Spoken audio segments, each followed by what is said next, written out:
Good morning mga sisilab. Today is January 2, 2024. Yan po yung lagi namin ginagawa every year ni M na pumupunta po kami sa temple mga sisilab at mag-wish po doon na lagi kaming magkasama, na lagi kaming habang every year kaming magkasama lagi. Yan po yung ginagawa namin sa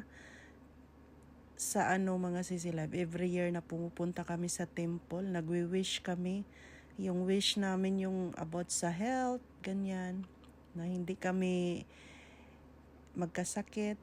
Tapos grabe mga sisilab, ang daming tao. Ganyan po. Buti nga ngayon, kunti na lang yung snow. Tapos dyan sa gilid-gilid ng mga kalsada, may mga tinda ding mga pampaswerte, may mga tinda ng mga